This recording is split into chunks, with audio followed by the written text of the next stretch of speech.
Well, it's official. We've known it's been coming for quite some time, but it is now official. The Seattle Kraken have been eliminated from NHL playoff contention. What's cracking, everybody, and welcome back to Kraken R&R. For those diehards of you that are still coming in to watch these videos, especially after losses, for another Seattle Kraken loss, 5-2 at the hands of the LA Kings in LA, a place that Kraken really have not lost that frequently at all over the course of their history.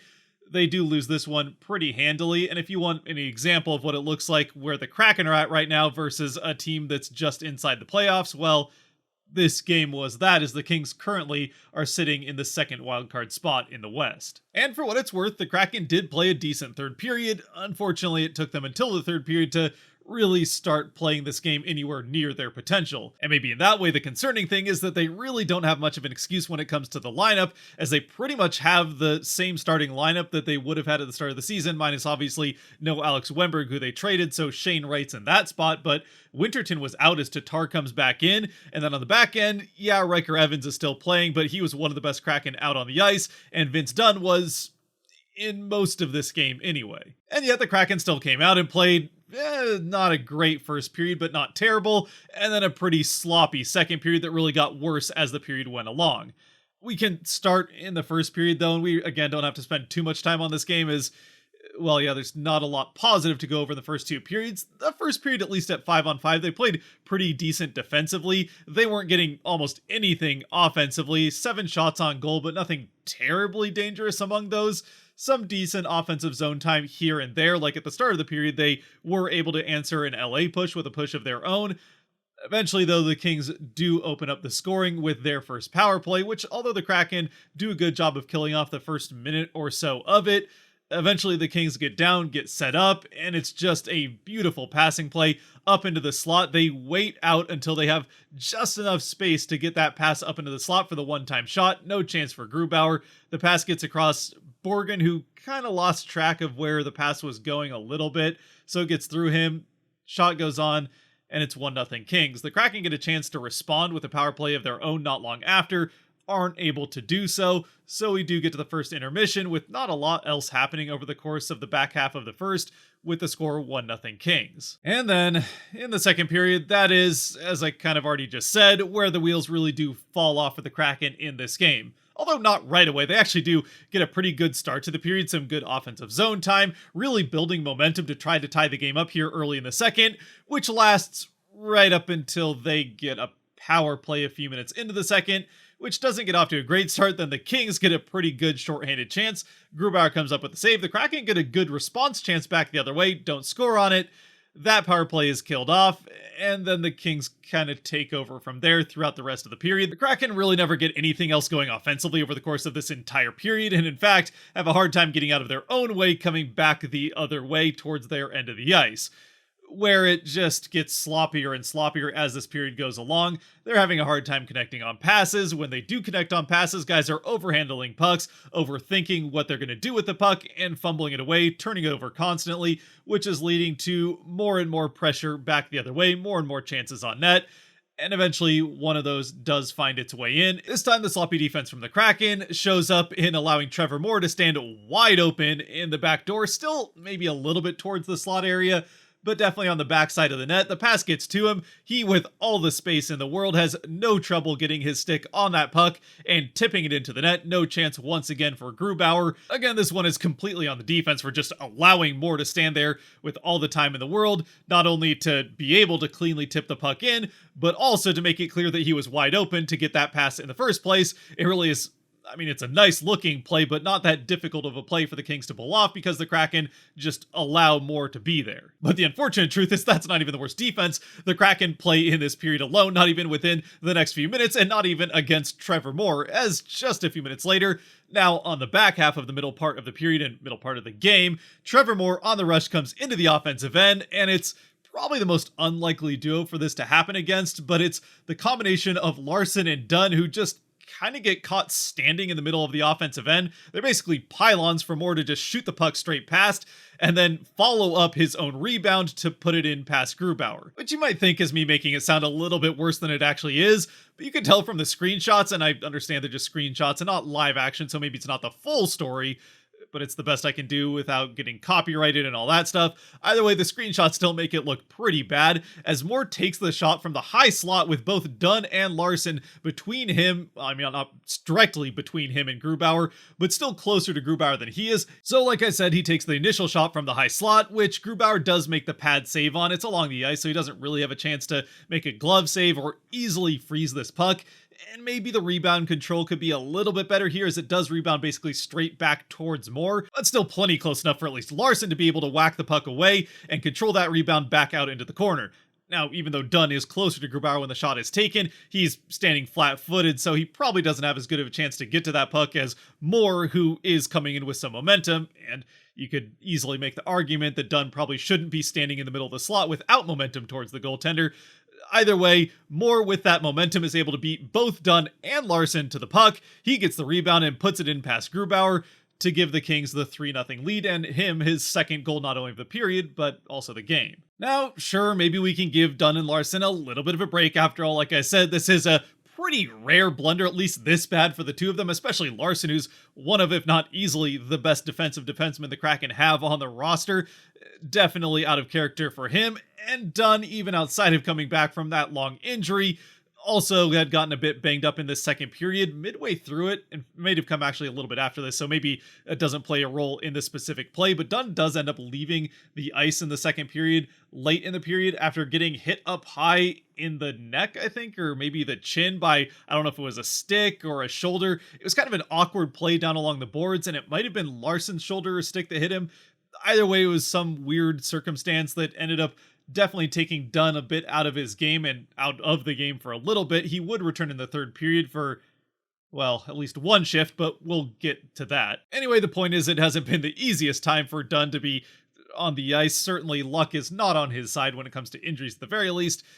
Still, even though these are the two best defensemen the Kraken have, and even if this is out of character, it's worth pointing out when they do make mistakes as bad as this one. Or more, the mistake is worth pointing out regardless of who it is, and in this case, it happens to be them. I don't know if any of that made sense, but either way, we get into the late stages of the second, with the Kraken now down 3-0, and the Kings heading to a power play in the final couple of minutes, which the Kraken are able to kill off with certainly some help from Grubauer, so we get to the third with them still down 3-0, and very unlikely to come back against an LA Kings team who just allowed 3 shots on goal over the course of the second period while scoring twice. So heck, never mind coming back. With just 10 shots on goal going into the third, the Kraken are in danger of having a franchise low shots on goal over the course of a game, which would have been 17, and it certainly looks even more likely that that's a possibility when they send the Kings to a power play almost immediately to start the third period.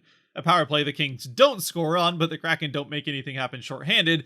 However, as the power play ends, the Kraken do get back down the other way, get a chance off, and draw a call of their own to go onto the power play. Actually, before we get to the Kraken power play, which is a double minor for a high stick on McCann, which had him bent over and bleeding from the face. Obviously, McCann also can't catch a break. For some reason, it's always McCann, Dunn, or Beniers that's getting hurt for the Kraken, or obviously Burakovsky, though when Burakovsky gets hurt, he really gets hurt. Anyway, between the double minor for McCann getting hit in the face and the Kings power play early on in the period, there's a small window of 4-on-4 as a play behind the Kraken net saw Vince Dunn, who had not been back on the ice for very long after exiting the second period. He did return for the third and gets one, maybe this was his second shift, but not very much into the third before he takes a blindsided hit up high away from the play, a dirty hit behind the Kraken net into the chin. He goes down. He was quick to get back up, so it wasn't nearly as bad as the one that took him out in Calgary for all that time.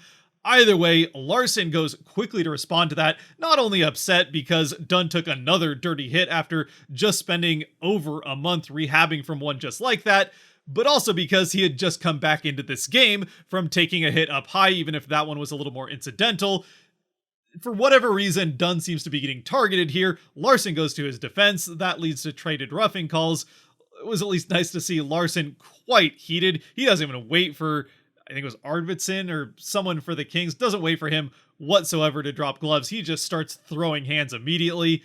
That obviously is going to get him put in the box. Unfortunately, though, for the sake of our viewing pleasure and Kraken fans everywhere certainly wanting to see some sweet redemption for another dirty hit on Dunn and Larson absolutely laying down the law, The linesman does his job and jumps in immediately, not really allowing Larson to get too much of heavy punches in. And actually, sorry, a correction here real quick. It wasn't Arvidsson that laid this hit on Dunn. Arvidsson actually got a bit of a dirty hit from Borgen earlier on in the game, so that was certainly not ideal. And maybe this was a response to that in some way. Either way, this one was Alex Lafreniere, who was the one that lays the dirty hit on Dunn, gets mixed up with Larson. We get the little sliver of 4-on-4. McCann takes the stick to the face, and the Kraken head to the 4-minute double minor. The first half of which they do press very hard to score, get a few good chances, but just don't look like they're going to be able to solve Talbot, which has been the case all game long, with the Kraken still looking to get on the board.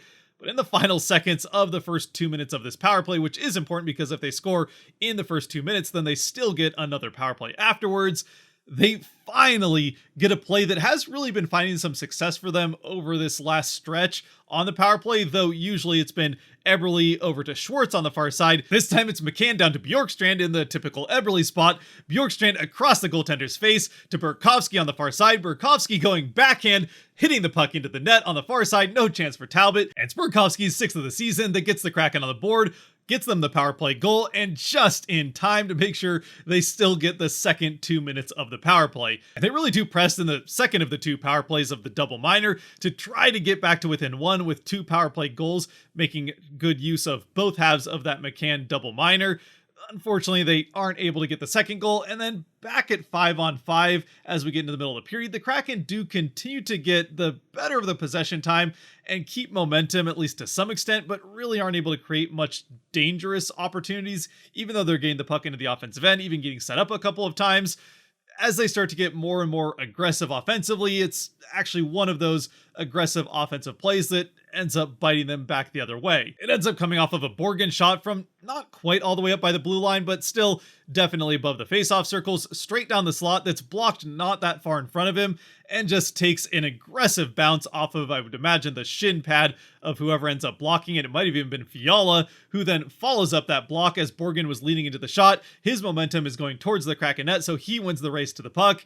He's also just faster than Borgen is, being a pretty talented forward while Borgen is a defenseman. So that sets him loose on a breakaway. He skates in and beats Grubauer, waiting Grubauer out and then just shoveling it over Grubauer's pad into the top of the net to make it 4-2 Kings. And sure, you might be able to criticize Borgen for maybe leaning a little bit too much into this shot when he's the last line of defense, but at the same time, you're getting into the last 10 minutes of a game where you're still down 2, so you do have to start taking these chances to try to make something happen offensively, especially with the Kings not giving you very much. So even though it does end up biting the Kraken here, it's still a chance I like to see them taking, and ultimately it's a really bad bounce that ends up getting the better of them when all is said and done. And besides, for what it's worth, it does not take the Kraken long at all to respond to this goal and get back to within 2, as I don't know if it's the next shift right after the ensuing face-off or one shift later, but the Kraken, a quick response back the other way. It's Yanni Gourde with the puck, and actually Brandon Tanev, a bit of a nice give and go between the two of them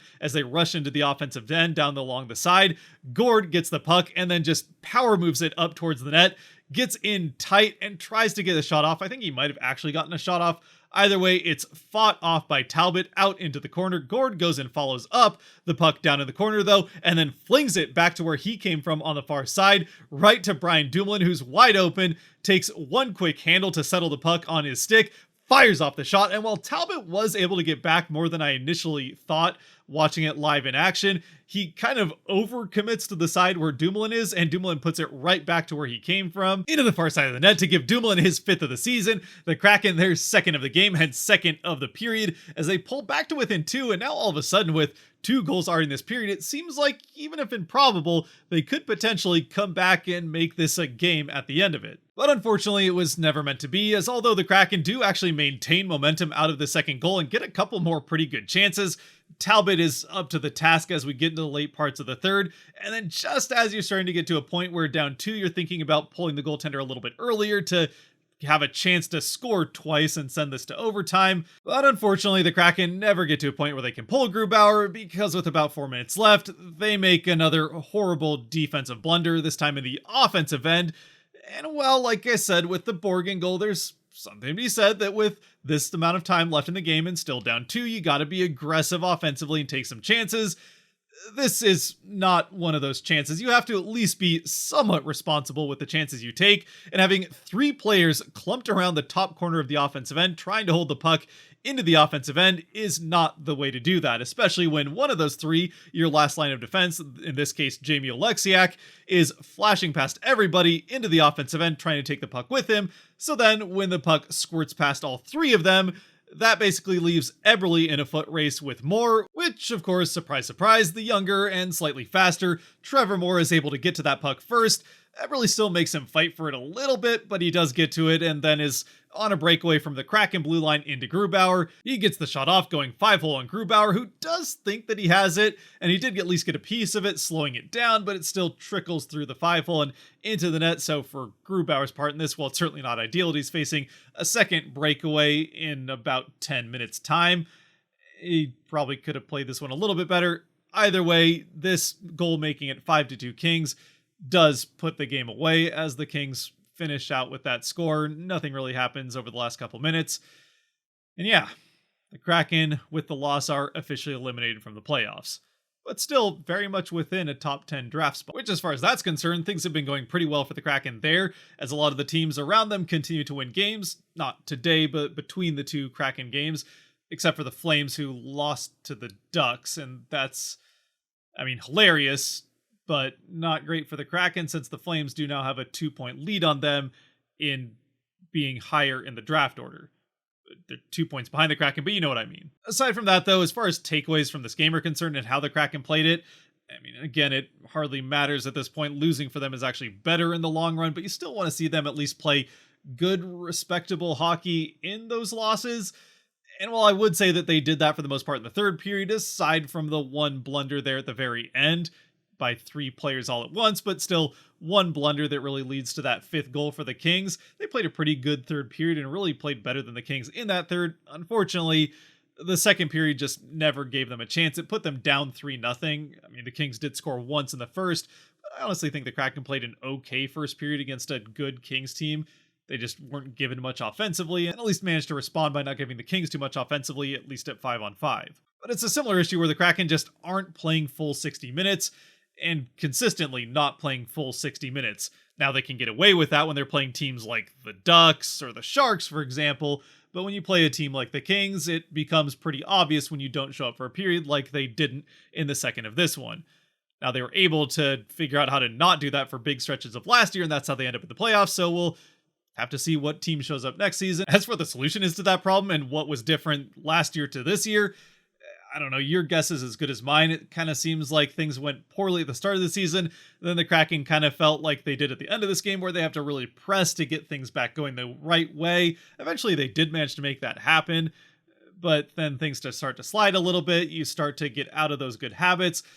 Ultimately, I think it all comes down to their inability to score consistently, where last season they were playing from ahead very frequently and they were able to play from ahead well, whereas this season they're often playing from behind, and clearly that's not something this team seems to be able to do with, well, while keeping up their defensive structure, to say the very least. Anyway, since none of that's likely to get solved until next season anyway, another thing you could watch for here over the last few games of the season is how some of the younger guys are playing, like Shane Wright while he's up with the team.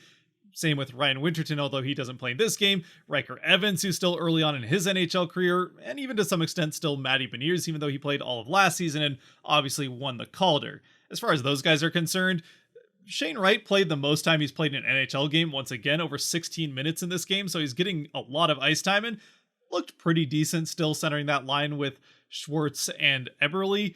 I wouldn't say he was super noticeable, but that's honestly not a bad thing, especially considering not that many Kraken players were particularly noticeable in this game, and he wasn't noticeable in a bad way, which some players were, so is certainly not a bad sign by any stretch of the imagination. Riker Evans actually played a pretty good game in this one.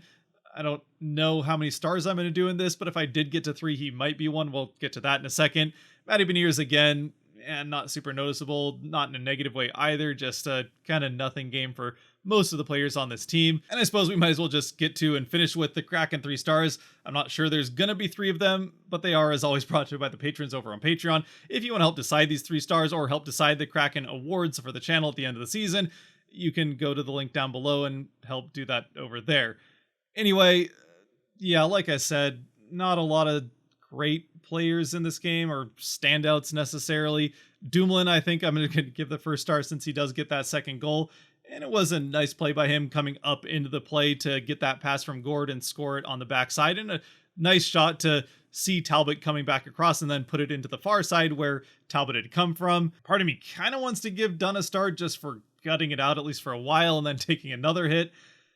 But he did also kind of help let in one of the goals. So I think I'll just stick with the two. It's Gord and Dumoulin, the 2 stars. I mean, I could give Burakovsky a star for the goal on the power play, but we'll just stick with the 2. It was not a great game from the Kraken.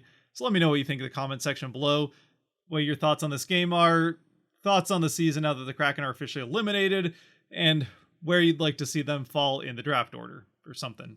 Anyway, if you have made it to this point, thank you very much for making it here. Until next time, stay safe out there, be good to each other, God bless, and go Kraken.